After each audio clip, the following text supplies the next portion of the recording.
Welcome to the Nerve Guys podcast, where we discuss movement and well-being from the brain's point of view.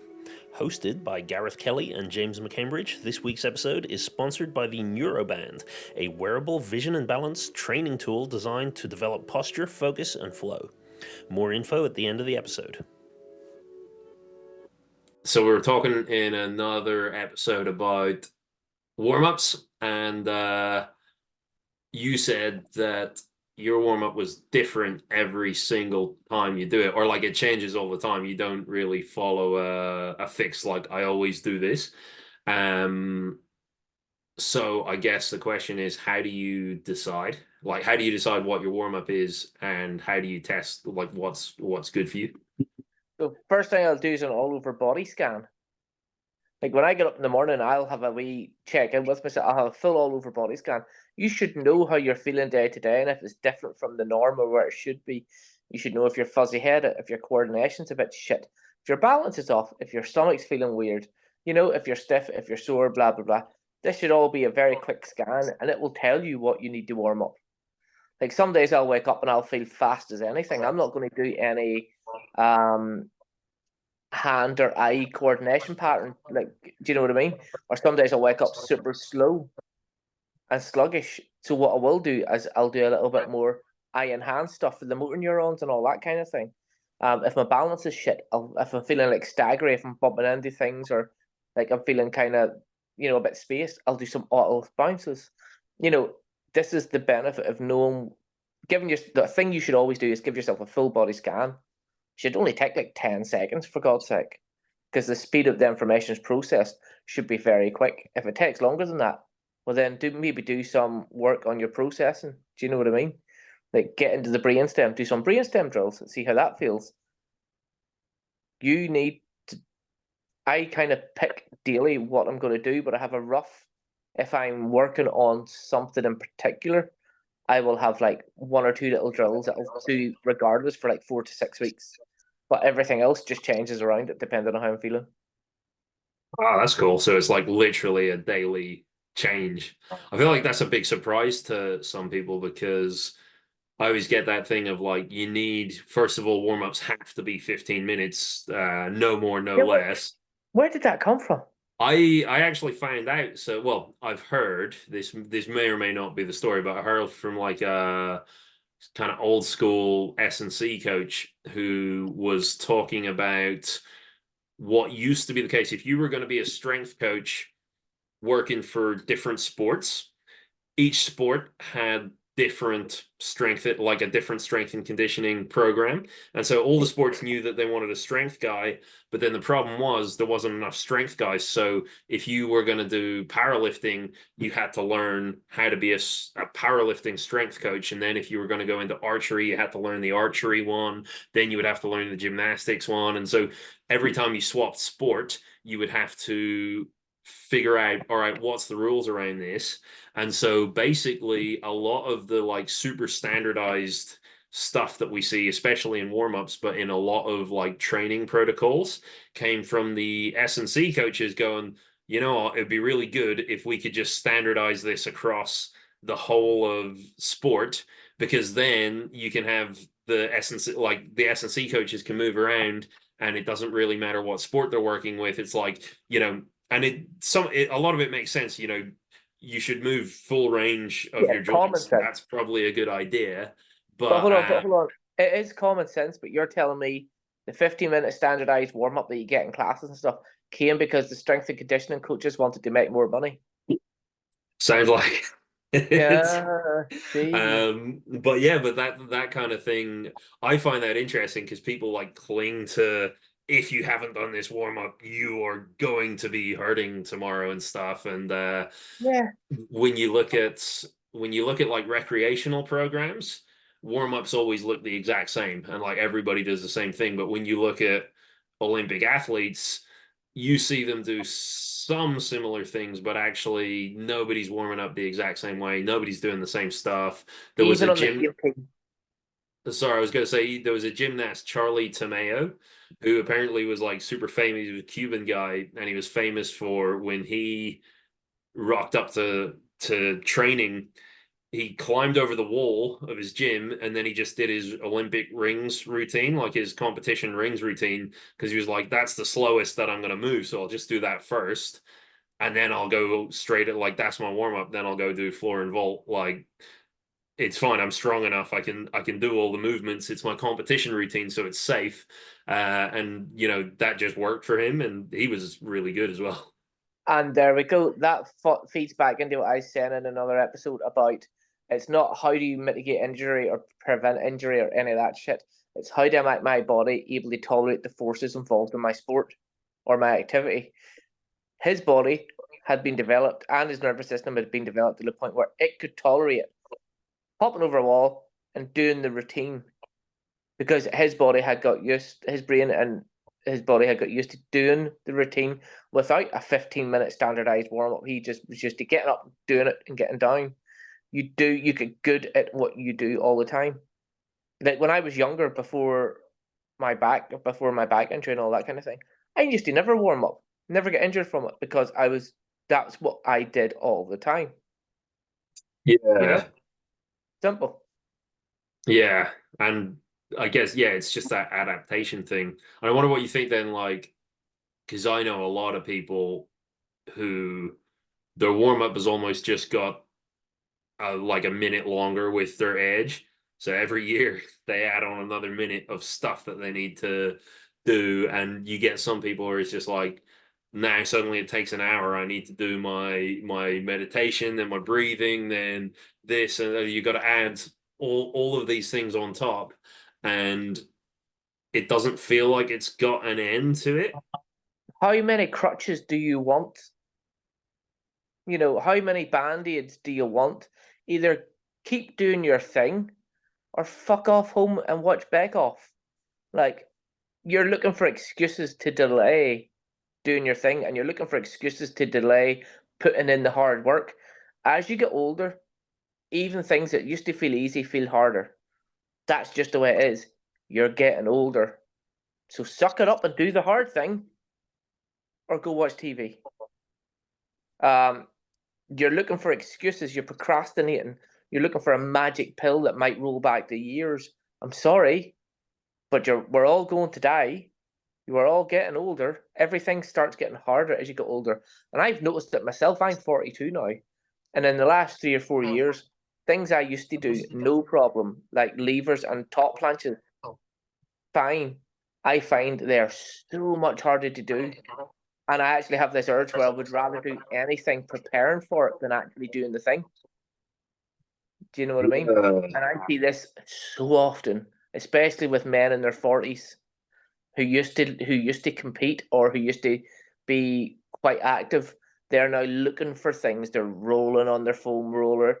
They're doing this. They're doing that. They're bands for their warm up. They're doing these weird jumping lunges with bands, and you're just like, dude, take a little warm up if you need it. Do your warm up if you need it. If you want to get your heart rate up and everything. But what you're actually doing is just you're borrowing from the fuel tank of your actual exercise session. You're exhausting yourself, so then you'll go off after your 45-minute fucking strength and conditioning warm up or your mobility ball rolling, and you're knackered before doing your session. And also, who's got 3 hours to train? My God. Well, that's, yeah, it's fun. I gotta say, I haven't heard it put that way before, the way you've just described it. I'm right though. I hit a nerve. You're like, oh But shit. Right. well, I'm trying to find like the way to refute it a bit, or like, yeah, I've always just thought it as, when once you get injured and you're like, oh, this is what the physio gave me. Now I just stick it and I keep it and I live with it. But I never thought about the angle of that thing of like, actually, if I just make the more this eats into the rest of the time, the less I have to confront the idea that actually all of this stuff is harder, that maybe I'm not as good, and especially for if you put loads of importance on just getting better Yeah. and how good you are, then yeah, as you're getting older and that's just getting harder, then Try not to dent the ego by over yeah, preparing. And actually, what yeah, you're doing is you're just fucking yourself over for it. because that was a hard one for me with gymnastics and acrobatics was that thing of like I always need to be getting better. And then just at one point I just quit because I was like, I just don't like going in feeling like I'm crap at everything. Just like Yeah, even though I'm getting better all the time, like I still just feel like I'm crap at everything. And then one day I because you just weren't said, exactly the way you remembered it. yeah. But And then I witness just went, account, yeah, I but was like, first-hand witness accounts are shit. yeah. But then I just sort of went, well, I don't care anymore. I'm just going to do silly stuff. And suddenly training became a lot more fun again. And but then yeah, and then the warm up got shorter because I was so yeah, I guess Because the you warm up got enjoy shorter because doing I it. was just like I don't want to be doing the warm up. I don't want to get hurt because if I get hurt, I can't go back in tomorrow. But I definitely don't want to be not doing all the fun stuff. And Right. then I was just testing out, all right, well, what stuff maybe it's a bit similar to you, like the kind of body to like have a bit of a move about and see, all right, well, this feels like a 3 out of 10. And sometimes I would do like just a standard warm up if I wasn't quite feeling it right away. But sometimes I would just do really mild acrobatics if it felt like I could and it wasn't gonna be like surprising to my body. Then I would just go, yeah, you know what? I'll just do like basic acrobatic stuff, and it doesn't take a huge amount of time to suddenly be like, oh yeah, actually now I feel like I can get back into it again. Yep. And the thing is, if you're feeling good, just go do the thing then. You only need to warm up if you're not feeling, if you feel like there's something that needs warmed up. Do Yeah. you know what I mean? And like as you say, like you couldn't wait. The warm ups get shorter the more you were enjoying your workout. Have you ever seen like a top tier athlete, like the ones we've worked with, or anywhere, if they're enjoying everything, have you ever see them do a 45-minute warm up? Nope. If they're performing well at it, do you ever see them do a 45-minute warm up? No. It's the ones that are shit. As in, sorry, maybe not shit, but the ones that are they feel like they're shit. So it's like bruising their ego going to do it because they weren't as good as they used to be, or they're learning something new. So that's fair because they're kind of hanging back a bit, and But it's that uncertainty when you're not enjoying it, when it isn't fun, is when you elongate the warm up. So there's less of the actual activity. As you said, you weren't enjoying it anymore because you felt like you were crap all the time. All of a sudden, the warm up starts getting longer. I have to do this, I have to do this, I have to do that, or I can't do what I'm doing. It's that weird little ritual. It's like a superstition. It's like, oh, what if I don't do these, I can't do A, B, C, whatever. No, just go do that and have a bit of fun. And actually, your body's a lot more, you know, resilient than you think it is because just because you're getting older, things that were easy are supposed to get hard. But the thing is, you can slow down how quickly they get hard so that you're still going to the gym when you're 80 instead of going, oh, I just had to give it up. I was just getting too injured all the time. Well, then 5 hours foam rolling before my workout session. Just, I couldn't fit it in. I just had to stop. And now I'm 60 and I'm walking around like I'm 90. Yeah. Yeah. And then another thought I had as well about the length of your warm up. One of the things that we do a lot as well is that like test and retest stuff where Yeah. try a drill and then test something out and see, does your mobility get better? Does your range of motion improve? Does your speed or coordination get better? And when we do these in workshops, we find for simple exercises, you do like, let's say you're doing like a wrist circle, and then you go, oh, just test your toe touch. And for some people, they get way better, and some people get way worse.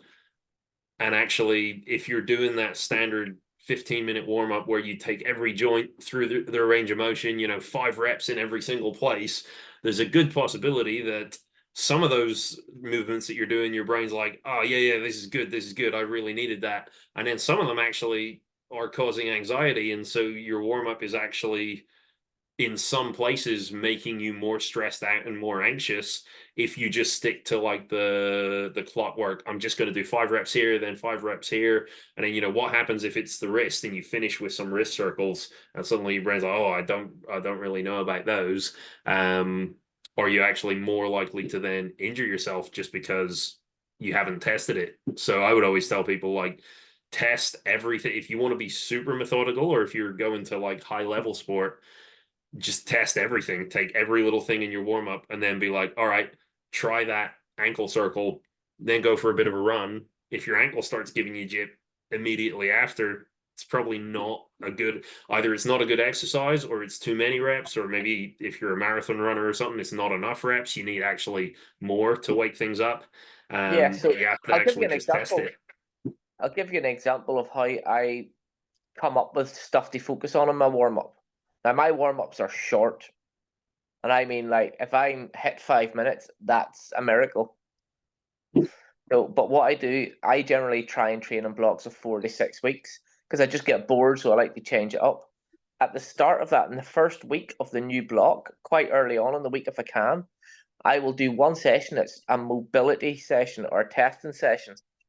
And like I'll pick 2 or 3 things that I'm planning to work on. So if it's like, say at the minute I'm doing a lot of running, so I'll have like a quick sprint on like or a toe touch or a tuck jump, or I'll have something that's relating to the next cycle of training, and I will spend that full training session doing neuro drills and mobility drills, and then testing the movements to see if there's an improvement or not.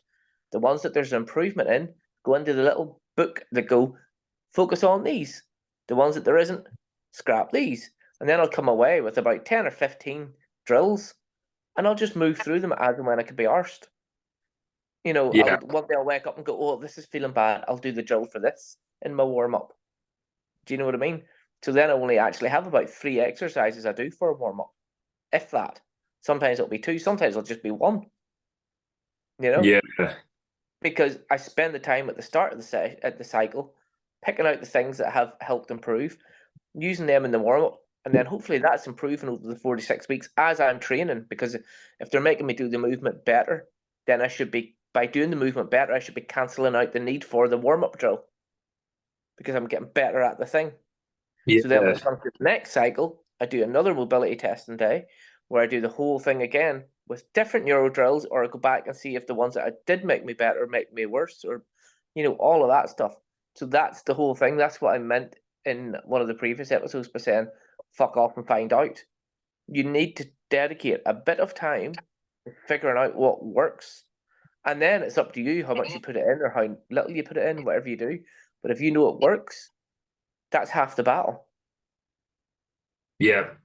That's exactly what I do with the cubes as well, but I do it the week before a competition. Every time I'll start testing out because I want the best warm up on the day of the competition, and then after that I don't really care. I'll play around like in my training because it's not quite as intense, so injury risk is a lot lower.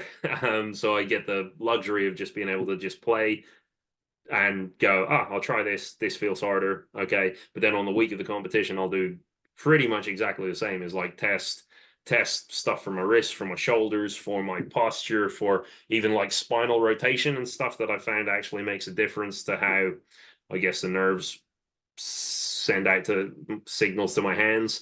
And yeah, write it down, go, all right, that's for this competition, and then I'll do it again next Yeah, month. and it's not. But that's the thing, though. The next competition you go to, your warm up will be totally different. Yeah. And I think that's a thing as well about just coming back to standardized warm ups, because I'm going to bitch here. I've noticed in places I've been where I've been teaching, for example, and somebody else has been running the warm up for people. People are fucked by the end of the warm up a lot of the time, and they've got no energy for doing the thing they've come to do. Do you know That's what I my mean? biggest gripe with like so many. Jesus. I can't go to a lot of like standard classes just because that thing of like, yeah, we need to do plyometrics at the end of the warm up. And it's like very few people in the world need to do plyometrics. Yeah. Like, You're like, who are you running from?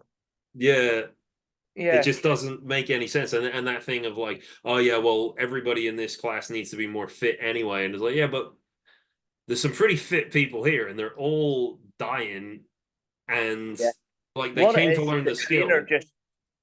trainer's just killing people. Yeah. So it's that kind of air of authority that people do. They try and impose an air of authority by butchering people, whether it's in fitness or in a lecture or whatever. They try and impose that they know more than you. Um, But nobody knows more than anybody else. You need to you know your body more than any trainer, any coach is going to know it. So you should invest a little bit of time figuring out how you like to do things, not just how you should, but how you like to. Yeah. I figure sometimes as well, it's just for getting less people in your class. If you Sorry, pay go on. for if you pay for like a 6 week block, I paid for a 6 week block of fencing classes once because I wanted to try it out. And on the first week, well, actually, first week didn't even let us learn any fencing. He just showed us some swords, which for the money I paid was not happy with that. And then the second week, he gave the most brutal warm up I've ever had anywhere ever in my life. Like the whole floor was just soaked in sweat from everybody. And it was like a really big room, and it was packed out with about 40 or 50 people. And the next week there was only 6 people. And so I was very convinced that he was just like, if I run this warm up, I get a smaller number. Everybody already paid for the terms, so they can't get their refund, and I'll 100%. just get the ones who are serious about it. Yeah. I only came back because I felt ripped off that I didn't get to use a sword the first week. He just showed me them. Even if you kill me, I'm here until you give me a sword. And then I'm going to fucking Yeah, stab you. You know? pretty much. Thank you for checking out this week's episode. As always, we'd appreciate if you'd like and follow or subscribe. If you have any questions or if you're interested in workshops or one-to-one coaching from Gareth and James, send us a message on the Nerve Guys Instagram page. Finally, we'd really appreciate it if you check out the Neuroband, our very own product and the sponsor of this video. You'll find a link to the Neuroband in the description of this episode.